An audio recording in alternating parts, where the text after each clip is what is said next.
Hali gani ndugu mpenzi mtazamaji na msikilizaji wa YouTube channel yangu ya Miss Hassan. Langu jina ni Miss Hassan bin Tigo. Napatikana hapa Des Moines, Iowa, na leo katika siku hii ya 5 ya mwezi wa 3 mwaka 2025 niko katika nyumba ya mtumishi Daniel Shabani Mokili ambapo nimekuja kumtembelea kwa kuwa siku ya Jumapili ya tariki 30 ya mwezi wa 3 atakuwa na mkutano kwenye kanisa lake ambapo atakwenda kutuambia mengi kuhusiana na siku hiyo ya Jumapili. Habari yako kiongozi? Salama. Habari yako? Nzuri. Kwanza mbele ya yote watu wangependa kufahamu kwa majina unajulikana kama nani? Labda haya majina ambayo nimesema nimedanganya. Kwa majina naitwa Daniel Shabani Mokili na ni mtumishi wa Mungu na napatikana hapa Iowa Des Moines, na huduma yangu ambayo nafanyia huduma maeneo ambao barabara Douglas pale kwa Nzereani ndo kwenye tunapatikana kila Sunday, ila wiki hii tutakuwa pale, tutakuwa eneo lingine ambalo liko tofauti sana ambapo linapatikana katika eneo ambao address yenyewe 2323 Grande Avenue. Hapo ndo tunapatikana, ndo siku ambayo itakuwa mkutano wetu ambao utafanyika hiyo siku ya tarehe 30 mwezi huu wa 3 ya majira ya saa 4 kamili. Ibada inaanza. Binafsi ambacho kinileta huku ni kuhusiana na hilo tangazo la hiyo siku ya Jumapili utakuwa na mkutano, lakini sijui background yako, sijui historia yako. Labda watu wangependa kufahamu historia yako ya utumishi wa Mungu. Ulianza utumishi wakati gani, na hapa Des Moines una muda gani kiutumishi? Tokea gisi ulianza kazi ya kumtumikia Mwenyezi Mungu hapa Des Moines ukiwa kama mchungaji. Sawa. Kwa kifupi, niliokoka kuanzia mwaka wa 2017 ndo nikamjua Yesu, na ndo siku ambayo nipokeaka Yesu katika mwaka huo, na kweli nimejaliwa neema kwa sababu nilikutana na watumishi wa ukweli wa Mungu ambao walinisaidia kwa kuniongoza, na nina walimu 4, lakini number 1 kuko special ambaye aliyeniteseka kwa ajili yangu mimi, ambaye anaitwa George Kawaya, ambapo ipo katika mji wa Malawi. Ni profete katika mji wa Malawi, yeye ni profete katika wa profete kweli. Wapo anapatikana pale katika mji wa Zaleka, Malawi. Na vile vile wengine ambao tukutana nao ambao wakaendelea kunielimisha, kunifundisha, kulikuwa Pastor Valerie Kasongo pamoja na Mika Moses pamoja na Sarai Mika. Hawa watu watatu wanapatika kanisa la Edeni pale Malawi, Zaleka Camp. Ni watu ambao walinitengenezea mazingira makubwa ambapo sitaweza kuyasahau katika maishani mwangu. Kwa sababu historia langu la zamani nilikuwa mwanamuziki. Mimi nilikuwa mwanamuziki na music yenyewe nilikuja kuiacha mwaka wa 2011. Kufuatana mazingira ambayo tufika katika kambi la Malawi, hali ilikuwa sio nzuri, nikaona siwezi kujiongoza katika kipindi hicho cha music, nikaingia katika kazi ya hairdressing. Ndo kwenye nilibobea sana, na kwa hiyo naweza kukuambia kwa kifupi ndo hicho. Mengine mengi ambayo ukitaka tukutane hapo mkutano, nitaongea historia ya kutosha ili mjue chanzo cha mimi kuokoka ama chimbuko ambayo ilikuwaje mpaka mimi kuokoka na kuitwa mpaka leo naanza kuwa mtumishi, naanza huduma. Nataka kila kitu niweke pale kwa sababu kila mtu asikie na masikio yake, kwa sababu pale utakuwa watu wengi ambao wananifahamu na wengine ambao hawajanifahamu. Nataka wajitokeze pale uweze kujua kinachoendelea. Na mimi sio mchungaji, mimi ni mwinjilisti. Naitwa nabii mwinjilisti, ndo huduma ambayo nimepewa. Mimi sio mchungaji, na hiyo siku ina uhakika patachimbika. Asante sana. Kwa hapa Des Moines una muda gani? Kwa maana ya tokea gisi ulivyoingia hapa mpaka muda tunaongea, una muda gani hapa Des Moines? Hapa Des Moines na miaka miwili. Hapa nilifika katika kanisa la Swahili Baptist. Pale mimi ndo nilikuwa mwongozaji wa Injili kanisa Baptist, nzee tena wa kanisa, ndo kwenye nilikuwa nashiriki. Nikaanza huduma hii ya Bwana mchungaji wangu kwa sababu ni wito ambao Mungu amenipa. Sio kitu ambacho nimerupuka ama niko na conflict na mtu fulani ama matatizo na mtu fulani, hapana. Ni wito ambao Mungu ameniitia. Kwanza alikuwa Mungu mwenyewe alikuwa anasisitiza kutoka mwaka jana alikuwa ananiambia kwamba umeshachelewa, inatakiwa nianze huduma. Hapo kwa nini haukuendelea kufanya huduma yako kwenye hiyo kanisa mpaka ujikute umejiengua ambapo umeanzisha kanisa yako peke yako? Kwa sababu hapa Marekani kiukweli nimeshuhudia watu wakijiengua. Kanisa linakuwa kwa pamoja, lakini baada ya muda mfupi mtu anajitoa. Unakuta kanisa lilikuwa moja lakini watumishi kila mtu anakuwa na kanisa. Unakuta kanisa ilikuwa ni moja lakini zinakuwa 5. Je, ilikuwa ni lengo lako kuja kujiengua uikae pale kwa muda mfupi, lakini mawazo ilikuwa uje ufungue kanisa lako? Ya, mawazo yangu yani pale kwenye nilikuwa na shiriki ni sema ambao wanipokea tu, lakini wito ambao nilikuwa naitwa na Mungu nifungue kanisa. Yani ni ministry. Sio kanisa jinsi wanazoea. Kwangu ni ministry. Yani ministry ni sema ambao tunaenda kuomba na kusifu Mungu wetu basi. Kwenda kuomba na kusifu Mungu wetu basi, kwa sababu Mungu ameniita katika karama ya uponyaji, ya kuombea watu wafunguliwe. Na pale kwa mchungaji ama pale kwa Swahili Batiste sikujiweka uhuru kwa sababu sio nafasi yangu. Pale nilikuwa kwenye matembezi. Na hakuna kitu ambacho nilichukia pale, ambapo huduma zipo tofauti. Pale ni huduma ya kiuchungaji na mimi ni mwinjilisti. Ni lazima huduma yangu ipasuke. Kwa upande wa pili uko kwa mchungaji mwingine kama ni mwinjilisti, mahusiano yakoje baada ya wewe kuanzisha kanisa lako au kuanzisha hii ministry yako?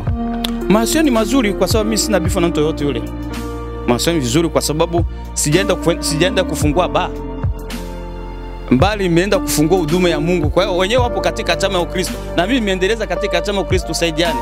Vijana ni wengi ambao wanahitaji tuwasaidie. Je, hiyo siku watakuwepo walialikwa? Umewapa aliko na unadhani watakuwepo? Wote ni waalika. Kwa hiyo kama watakuja, kama hawatakuja ni mpango wao, lakini wote nimewaalika. Wachungaji wote ambao kwa hapa katika mji wa Yoa ambao nawafahamu wachungaji mimi, kila mmoja na alipo.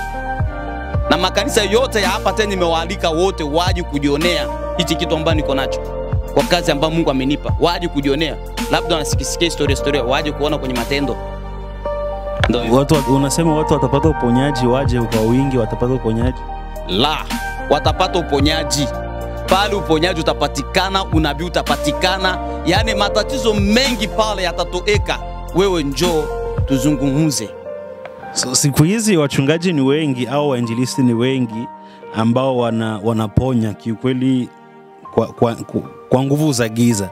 Sijui kwa upande wako, je, wewe ni Freemason au ni nguvu za Mungu kabisa? Kwa sababu kiukweli mitandaoni watu wanaongea mengi sana kuhusiana na wingi wa makanisa, wingi wa ministry, wingi wa wainjilisti ambao wengi ni waongo, watapeli, wanaandaa mazingira ya kusema uponyaji, kumbe ni mipangilio ambao iliwekwa backstage. Mtu anakuja sio mlemavu, kufika pale anasimama. Je, unazungumziaje hili swala?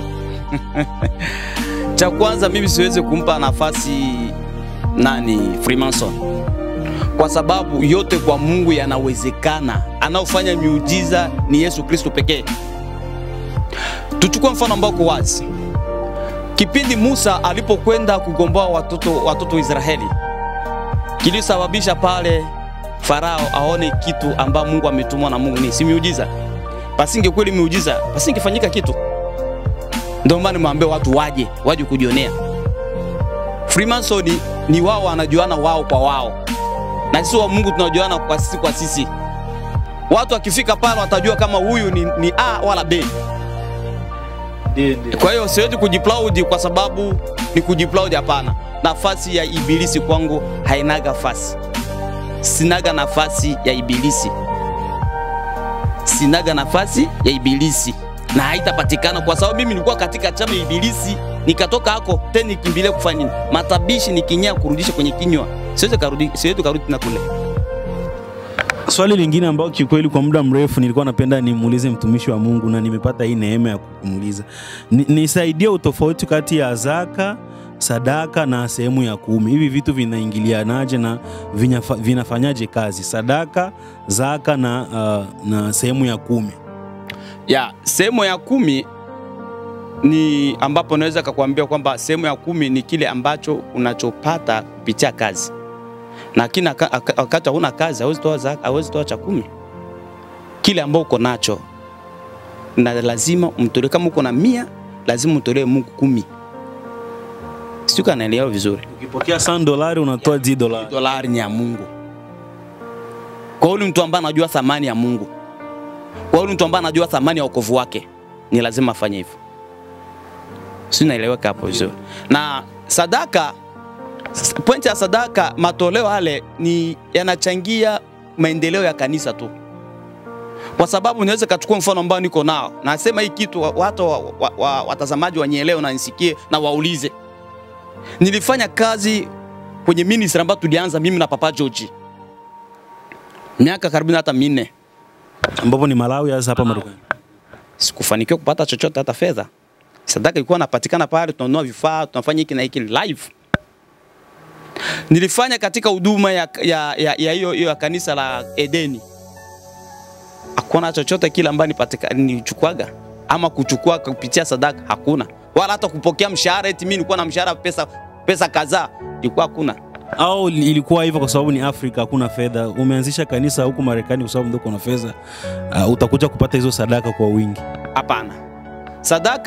Sadaka ni njia ya kuendeleza kazi ya Mungu tu. Sio kwa njia ya kupata pesa. Kwanza mimi mwenyewe niko na pesa. Mimi mwenyewe niko na pesa. Huu uzima ambao niko na ni pesa mtupu. Ni pesa, huu uzima ambao niko na. Kwa sababu hizi nguvu ambazo nafanya kazi, nafanya kazi. Nafanya tena kazi ya Mungu. Sawa? Na siwezi kaweka kipaumbele eti sadaka ndio kitasababisha mimi nifungue ministry, hapana.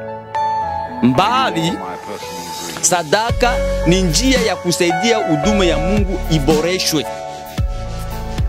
Sio, kanaeleweka vizuri? Nakuelewa sana kile. Kwa hiyo kuanzia matoleo, ndio maana hata kipindi nilipoanza sikuweka sana masadaka mimi. Nilipoanza mimi na kwa sababu sisi wengi kiukweli ndio tunaangalia kama mnapiga mecho sana katika masadaka. Mimi injili yangu ama kutangaza kwangu singanganie sana kupitia upande wa matoleo. Unajua nimesema hapa tuko na sema ambapo tunaenda kumsifu Mungu, tukimwabudu Mungu na pamoja na kutoa matatizo yetu. Ona nimeweka masadaka? Hapana. Ina maana sadaka nimeweka kama vile accessoire. Yaani ni kitu ambacho kinaweka kwamba ni cha muda. Sio kwamba kama ndo kazi yenyewe kama watu wengine ambao wanapoweka, hapana. Kwa sababu ukifunguliwa na Mungu tu, wewe mwenyewe utajua kitu gani unaweza kumtolea Mungu wako. Lakini mimi siwezi kuambia kwamba matoleo ni njia ambayo nifanye mimi nifungue kanisa. Wanze pata tax. Kanisa yako ipate tax. Tuko live hapa na ipo siku mtaniuliza hata mambo kama mtaona tofauti. Mimi nipo tofauti na makanisa mengine. Mimi nipo na msimu ambao uko different na kanisa zingine na mtayaona kwa macho ya nyama. Sio historia. Tumalizie kuhusu zaka. Zaka nayo labda unaofahamu kuhusiana na zaka. Zaka ni nini? Zaka, watu wengi sana wanashindwa kuelewa zaka ni sawa kama vile matoleo. Umeelewa? Kwa hicho kitu ambao unaona Mungu amenifanyia kitendo kikubwa, nitafanya kitu gani mpaka na mbingu nayo ielewe? Ni kitu ambacho kinatoka moyoni, si cha kushurutishwa na mtu. Ni kitu kutoka moyoni. Acha nitolee Mungu wangu kitu hiki. Mfano, nimeanza ministry. Unaona? Jinsi nimeanza ministry, mimi Mungu nitakotolea 2,000 ya dola ama 3,000. Si mfano huo? Yaani ina maana kitu ambao Mungu ametendea kitu kikubwa ndio kinanipa shauko nimtolee.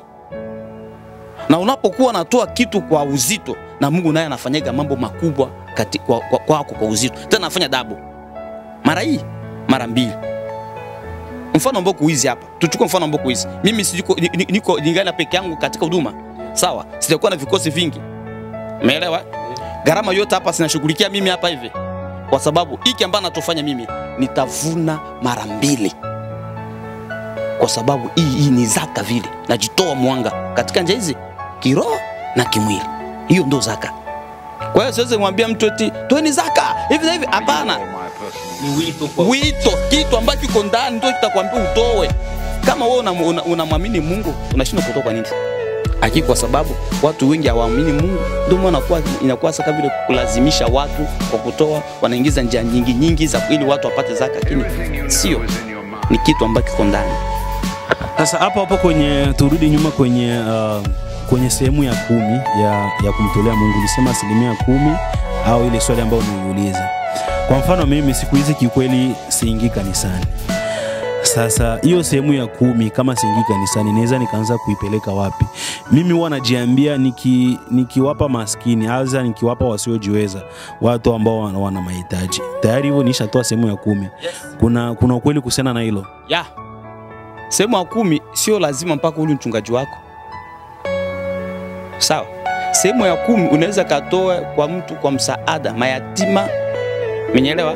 Mayatima pamoja na wanjane wasiojiweza, unatoa hii yangu, na usitoa bila kusema matamko, unasema maneno. Hichi kitu ambacho nimejitoa, hii moja ya 10 nimeenda kumpashia mtu fulani au watu fulani. Mungu kupitia hii kitu ambacho nimetoa mimi kwa roho moja, na mimi naomba unishangaze ama unichekeshe ama unifurahishe. Lakini baadhi ya wengi wanafanya jambo hilo, wamwambie Mungu, wanarupuka.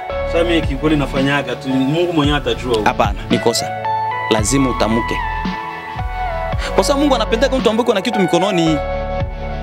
Musa aliulizwa una nini mikononi? Niko na fimbo. Sasa kipindi mtumishi wa Mungu nani huyu hapa mkumbuke, alikuwa alipoteza punda 2 za babake, alikuwa anazitafuta. Mtumishi nani kabla Daudi ajengea madarakani, nani Sauli, mfalme Sauli. Kipindi alikuwa anahangaika, umeelewa? Alikuwa anahangaika nini na punda za babake. Sasa ilibidi hata walishindwa kupata. Wakasema hapa hakuna hata mtumishi wa Mungu. Umeelewa ate? Wakasema mtumishi wa Mungu, sasa hatuna chochote. Umeelewa? Akasema hapana, ule mchakazi wake mfanyakazi wake akasema hapana, niko na angalau kidogo. Basi hiyo angalau twende kwa mtumishi. Ina maana kutoa lazima uwe na kitu mikononi. Pasipokuwa na kitu mikononi ndio maana watu wanahangaika. Mkono tupo ulambwi. Ulambwi. Ina maana Mungu anapendaga mtu ambaye iko strong, yani mtu ambaye iko serious. Hauna kitu lakini moyo wako unajua nataka kitu fulani. Ndio mafanikio. Shika naelewa vizuri. Nakupata vizuri sana. Hilo ndio inaingiza watu wengi washindwe kujua. Unapopata 1/10 ama 1/10, hayalazimisha mpaka uniletee mimi mchungaji wako, hapana. Pelekea watu wasiojiweza na afu tamuka misemo, na ukitamuka misemo uniambie haitapita 1 wiki, utaona mshangao. Haitapita 1 wiki. Watu wengi ndio hawajui siri. Ndio maana watu wengi wako pale wanatoa 1/10 lakini maisha yake badilika. Hapana, tamuka matamuko. Ndio mbona mimi natoaga kiukweli, natoaga sehemu ya 10 lakini sioni maajabu, bado naendelea kuhangaika. Utahangaika sana kwa sababu haujatamuka matamuko. Ongea pointi katika hizo fedha. Hiyo $10 ama $10, tamuka maneno katika $10. Hii $10 ambayo niko nayo